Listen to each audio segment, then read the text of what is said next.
bayakana bangala babito ozonga te 5 ans ça biso yango moni kaluka wana kaluka yango ekoma kamo mystique kasi bayaka kasi na makambo wana bango bayaka na compte ya Delvaux bayaka na compte ya Delvaux na bakamitatu sikoyo poza Delvaux na bakamitatu wana baza équipe ya Vieux Bolikango mais sikoyo groupe na bango raté sikoyo baobi baoza kaka yango moni soki na kaluka loba sikoyo ndenge tekami Abonnez-vous sur la chaîne Herma TV. Herma TV, la chaîne idéale.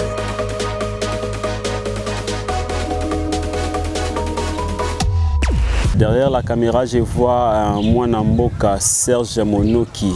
Serge Monoki de retour. Et ça me fait du bien. Et ça a bien Marabosa partout dans le monde. Et ça, il y a 4 émissions Vérité, Vérité. Tu as annoncé la découverte. Tellement ébélé et les autres zabongo na quartier Bolikango mingi ba tout na quartier Bolikango ezala pi to zabongo na commune Yangali Mesika pi to akipe okutana mwana mboka Bolikango na partie de l'unité nationale quand mingi te to meka un peu kosola na et tito komia ezabongo na makasi ya leader Agudi na pese ba moto ébélé ainsi que orchestre Chama Gospel balobi bozana poto bozana Angola boye barate Bolikango et les loto ya olaksabino to meka un peu ko tuna pe moi mituna ape sabiso mo ba détail biso to na biso ba to ibi vraiment mingité. Salutation spéciale à maman Hermeline Lenvo maman Boboto balobi soki Londres eza seke maman Hermeline Lenvo azawana. Salutation spéciale na pe simbote na NNK sonore mais c'est glamour babi to zabongo awa na quartier Bolikango et na binomo bomo na Ravin eza na bateau eza ki fubo na tête ya pays au moins mutu azap na Ravin ba kombo et salama mais atikango te toujours natif ya quartier naï. Donc to meka un peu poser moi 2 ou 3 questions na micro na biso ya vérité et ça a vraiment bien na pesimbote na ba nyonso ba vraiment capté ba Hollanda biso partout dans le monde. On est ensemble. Salut à tous les internautes qui sont là, super scotchés, super branchés sur votre émission Vérité, Vérité à la présentation de Gaëlan Tseka, les rois des choux, les rois d'ambiance. Vous êtes partout dans le monde, Bozana Mongala. Boza partout na RDC Bambo Canabiso, Boza na Poto, Boza na Angola, partout, place au Kaptaka. Gaëlan Tseka, c'est votre émission Vérité, Vérité. Vérité, Vérité, Tobaki to ando tikabino boete, to ando kota kota, to découvrir ba mboka o baza na souci à peuple. Et sur ce na yambe libino lelo moko ya partie de l'unité nationale to meka un peu ko betane ba baza bakolo mabele ngana omoni bakuba mona bakolo mabele si je peux dire ça to meka un peu obetane masolo wana profiter na pesa déjà mbote na autorité morale Élysée Bokumanya na pesa mbote belé et ça langa bien makasi na pesi pe mbote makasi na directeur Papi Mbuma Papi Mbuta excusez-moi voulais-je dire na pesa mbote belé sans plus tarder to kota mozindo émission na biso mbote mona Congo Mbote Mopanzi Sango, Gaëlan Tseka. Oui. Basé belé ba Hollanda yo ngana ko sa présentation makasi te sans que omoko o se présenter ba imboka baza partout ba Hollanda biso ba capter biso. Bon, en tout cas na pesina no peuple congolais nyonso mbote na militantisme na patriotisme pour tozaka na mboka moko oyo to bengi République démocratique du Congo et sengi to batelango. Venango nga eye to ebite tozana kwakoso ndambo eteni ya mabele na biso ezali na ba dongolo miso baza ko tia ba kale pour te mboka na biso nzamba kelango avec beaucoup de richesses, beaucoup de potentialités naturelles et profiter na biso peuple congolais te. Mais to ikapiko ndenge to balobaki na hymne national debout congolais unis par le sort, unis dans l'effort. Dressons nos fronts, longtemps courbés. Alors, tout tika la simate, tout se défendre pour Congo Nabiso, 2345 km et demeurer à la solde du peuple congolais. Ok.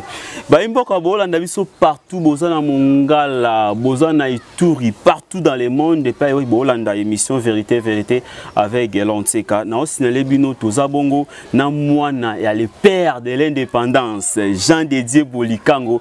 Mais quand on obeta li solo historique qui a parti de l'unité nationale. Ndeko Gelor, on a vu que historique qui a parti de l'unité nationale pour nous et outil Mosika. Ok. Et outil na époque précoloniale. Pour déjà na kati ya bamboka ndenge tozako kola ndenge bapa koko bazako kola bazalaki toujours na bo sangisi na coordonner vie et la population. Alors to komi na tango bakalaka te bakapita pe bakomi. Donc tant que tu comme bilulu vers l'indépendance, on a une association, il n'y avait pas encore de partis politiques. Il y a une association, il y a une Ngelesia, il y a une catholique qui mangiste pe bandaki moke, il y a une association à Liboso, il y a une communauté, il y a des DAPES, des pères de Sketch, l'école à Sanef, des écoles chrétiennes, et c'est que le président Félix président Mobutu, Sanef, Papa Bolikango, Dapes, Sakombi, la plupart c'était ça. Alors, c'est ce mouvement-là, il y a la société civile, il y a des salités, Ndengepe Bamboka Mosusu, pays Mosusu, solo et indépendance, et ça a été Congolais, la partie. Oui, nous saluons le premier parti politique, et Salamaki, c'était le parti Mouvement National Congolais. Oui, Salamaki n'a Papa Kalonjina, Papa Lumumba. Après, à l'aube de l'indépendance, vers les élections, parti Puna et au Salama, na Kondo, Papa Jean Didier Bolikango, Apollo Kaka, et Longo, na Ninga Naye, Jean Motingia, Joseph Molebe, Marcel Eliaou, Cyril Adoula, Monote, Moussa Camus, Dondo Victor, Moussamete, donc na courant en 1960, Joseph Zebot, courant en 1960, Bangwanamtou, Salaki, dans le mois de mars 1960, on est parti de l'unité nationale pour na et Salami. Mais il y a pas de Yambo, ils ont un mouvement toujours tribaux, les Kaka, Front de l'unité des Bangala, au Babengi Liboke, il y a Bangala. Mais le roi Bolikango était nationaliste, il a dit non, on fait le parti de l'unité nationale. Donc c'est pour réunir tous les Congolais. Ok. Il y a bon monde qui solo ya bandaki. Et bon sikoyo papa na biso Jean Dédié Bolikango. Ya zalaki ndengeni na kati ya parti wana. Pe longo na baninga na. Je que papa Bolikango c'est un héros. Parce que mais bon sou na likaki na ba bilili mais likambo héros na baki il faut na bango bien na dictionnaire obinini héros ezali kaka te moto oyo babomi na bitumba to bamopangi héros eza moto apporter action moko salvatrice, donc action moko très précieuse dans un mouvement donné là. Et papa Bolikango dans un mouvement oyo elongoli nano indigène, belge indigène, indigène. Les gens qui sont indigènes, banani batiaki te yo mondele, yo nga muindu yo pembe mais mayele ezindemo koleka kutu ici ba Bolikango. Bato ba koti liboso nanda ko ya mondele ba kolela mondele na ba lutu basani. Donc à sa civilisation mobimba, c'est un exemple. Tout na ba papa bazana no, bazana ba 1950, donc ça dit, au passant à 70 ans. C'est toute une histoire, c'est toute une école. Et il a enseigné ici, il est parmi les premiers moniteurs congolais. Il a enseigné pendant 32 ans à l'Ekomoraf ici, au Tobeng de l'Oba Collège Elikia, Saint-Joseph. Il a formé des gens. Il a donné coup aux papas et aux enfants de ces papas-là. À l'exemple de Mongita, le dramaturge Mongita. Il a enseigné Mongita le père, il a enseigné Mongita le fils. C'est toute une école. Et vers les années, on a table ronde, on a tout. Tout le monde là savait. Celui qui était plus modéré, plus instruit, mais c'était Jean Didier Bolikango. Parce qu'il a même enseigné à l'université belge à Gand, à l'époque d'avant de l'indépendance, 58-59.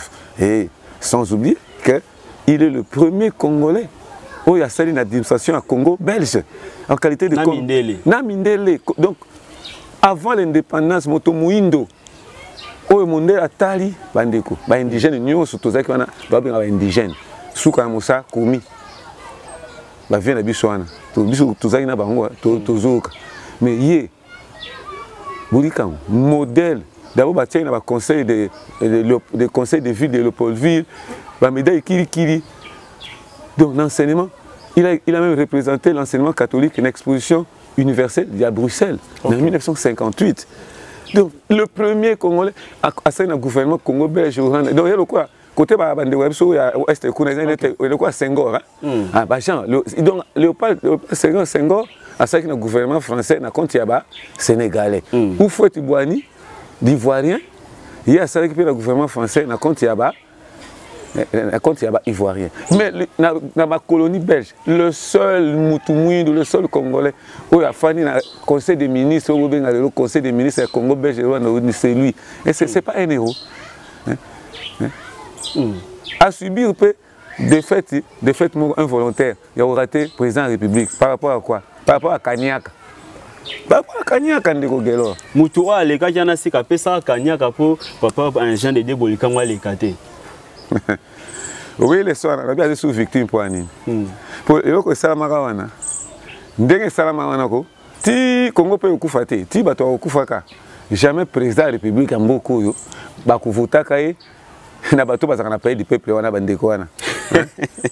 Ba député 500 députés wana, na 109 sénateurs wana. Vous voyez bango 609. Bangunde va voter président de la République en beaucoup. Et Salamata? Mais Salamata 60.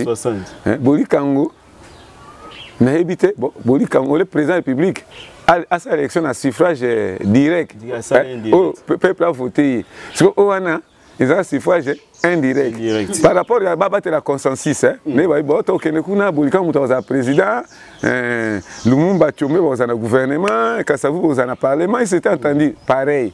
Maintenant, combien? Probité morale moins Kanyaka. Kanyaka. Bayo senga Bolikango Kanyaka. Kanyaka. To banamboka ngona na Kanyaka. Bolikango. Après ça Kanyaka te. Kasi. Bakei. Bakolu Kanyaka. Bazu Kanyaka. Allez, tango bazu Kanyaka wana. Allez, ba voter Kasavubu, 6 mais baluka 9. Merci. Merci beaucoup. Et c'est la passe à Congo et Bandaki et Angoana. Premier cas de corruption au sommet de l'État. Papa Narota la Kolanda ya carrière politique au beti ya Papa Jean de Bolikango. Natango na biso comme si moi négligence à comprendre ça, mais biso quand même to iba miki kombo quand même to Congo puis na quartier ba batisa ki Bolikango. Neti moi négligence c'est ça makasi par rapport ya bateau bazali kolo. Bon na kanisi oza la raison. Moi laxisme moko, moi léthargie moko ezalaki. C'est-à-dire que histoire à Bolikango eza molayi parce que il est né en 1908, il a commencé à enseigner en 1920 quelques et puis donc pendant 32 ans et puis enseignement dans nos 32 ans et puis il y a la culture, il y a la politique, il y a l'indépendance. C'est le premier gouvernement. Lumumba a dit que papa Antoine Ngwenza, Antoine Ngenge, Bakotaki, mais quand même après le gouvernement il est où? À Kotaki, le gouvernement Doula, à Zalaki. Donc c'est quelqu'un qui était un patriote tout fait. Donc le quoi c'est un père fondateur, c'est un père de l'indépendance, c'est un pionnier de l'indépendance. Et quand il a perdu le suffrage indirect, Bayakana, Balou, Balabanga, Batombo Kaki, Pote, Babalo Sari Makambo. Bayebite Bolikango, ma président, mais Bimi Papa Kassavou, excusez-moi. Mais Malinga Bimate, mais Kakaïmo Papa Bolikango. Demandez les gens qui sont là. Quand on a parlé du peuple, on a parlé des nations. On a parlé des nations, ceux qui vont changer.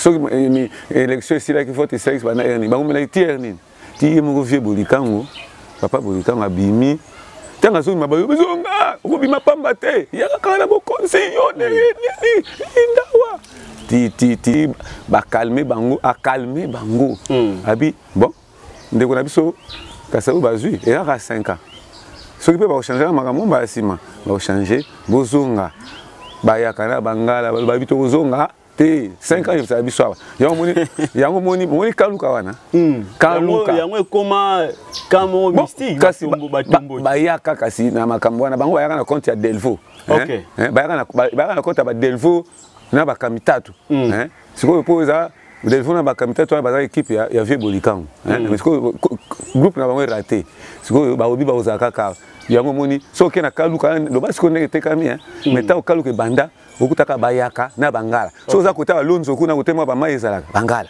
OK nomoni okepela ba mombele mwe ba mboka wana esami suite ya ba événement wana batikali ti omona bakinga bwa mwa ba balingwala kuna mona bangala mwa trop nini c'était ça mais après les 5 ans to koti régime sous bino boyebiti ndenge démocratie ki na monopiser malobate malobomboka on a évité tout au combat.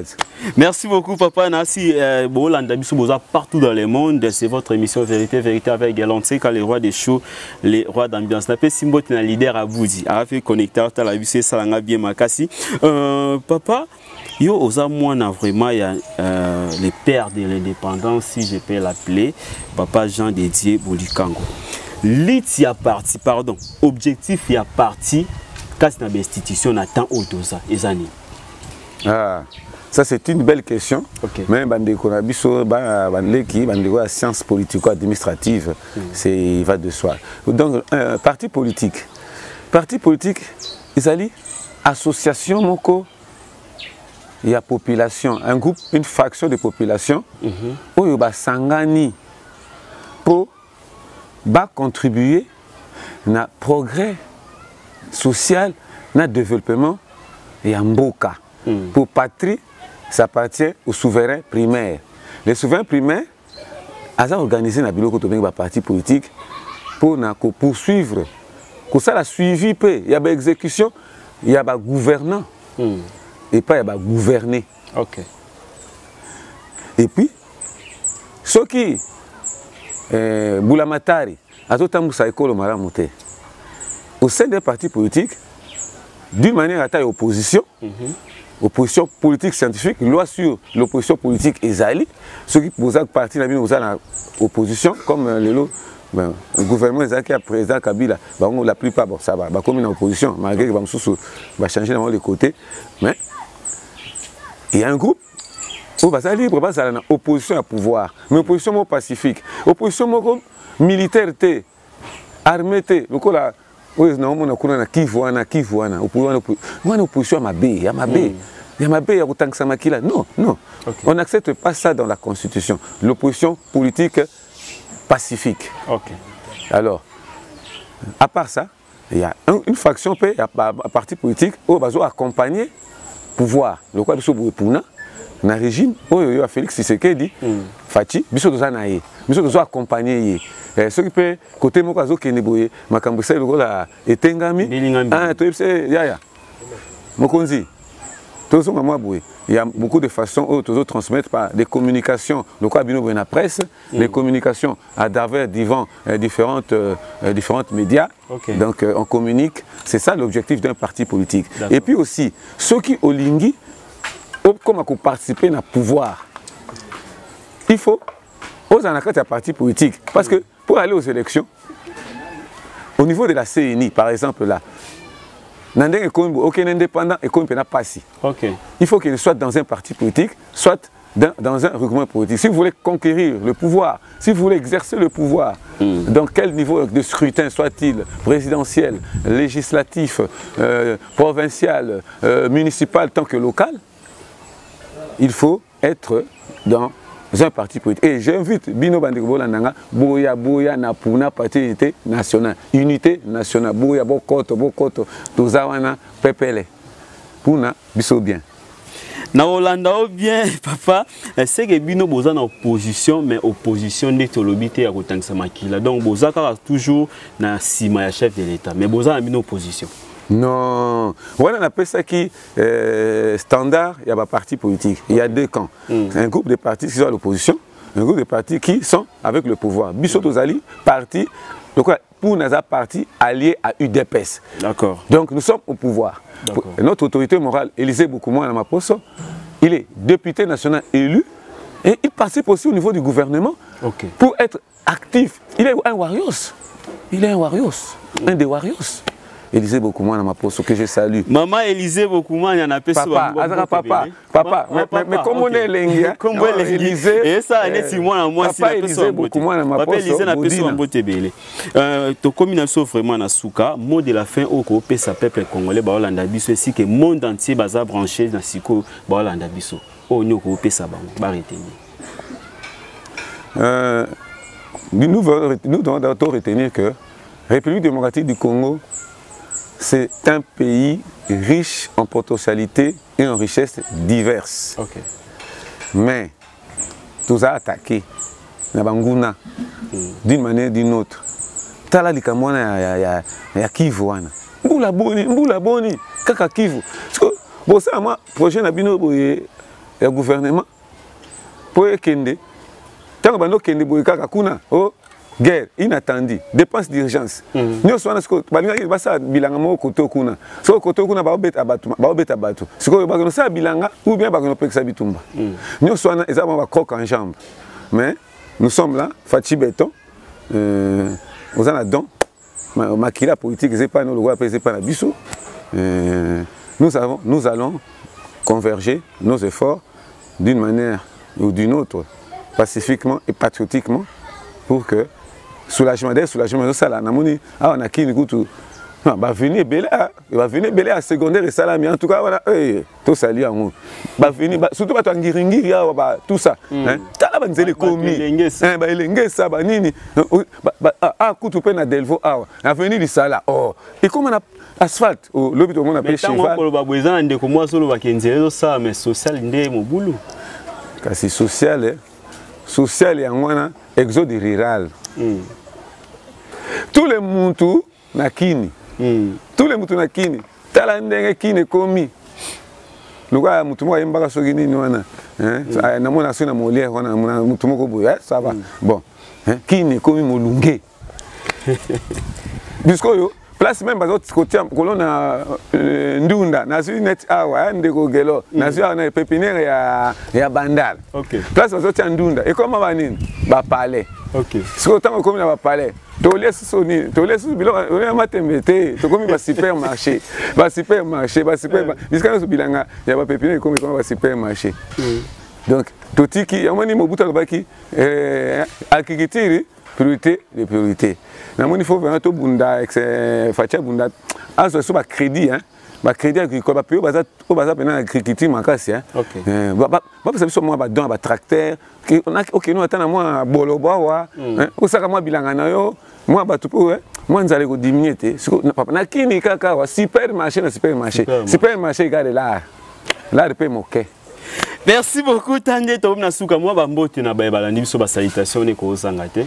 Non, salutation à Liboso, na pesi na autorité morale, Élisée Boukoumou Namaposo, Yami Balé, tous les membres du parti, secrétaire général Béni, DP Takodi, président Mwanatsomi Pati Malanga, Gaël Mukouta, Baz Yangalema, Bambuta, Bachil Mavouzi, et sans oublier Baz ya Grand Équateur, Namongala Kuna, Lisala Bumba Bongananga.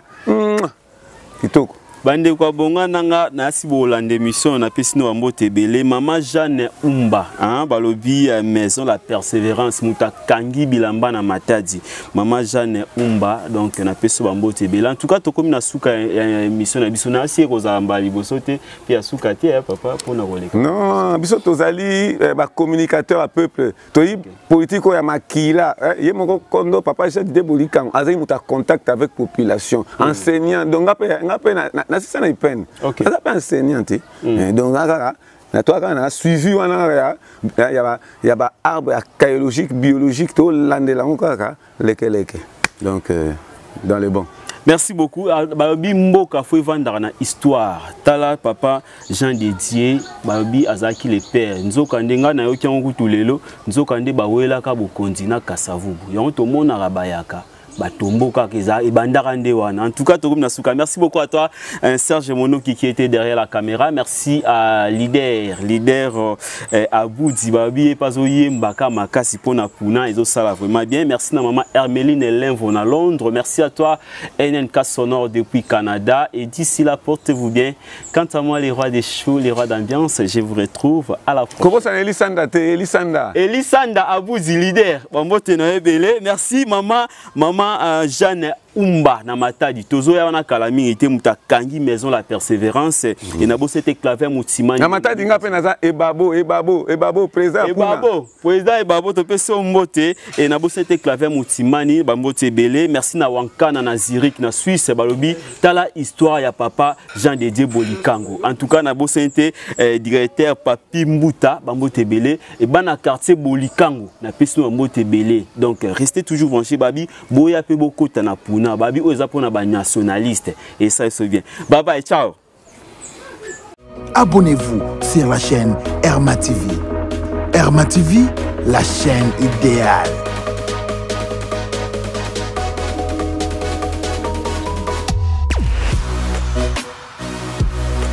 Suivez vos informations, magazines, gags, théâtre. Herma TV, la chaîne idéale.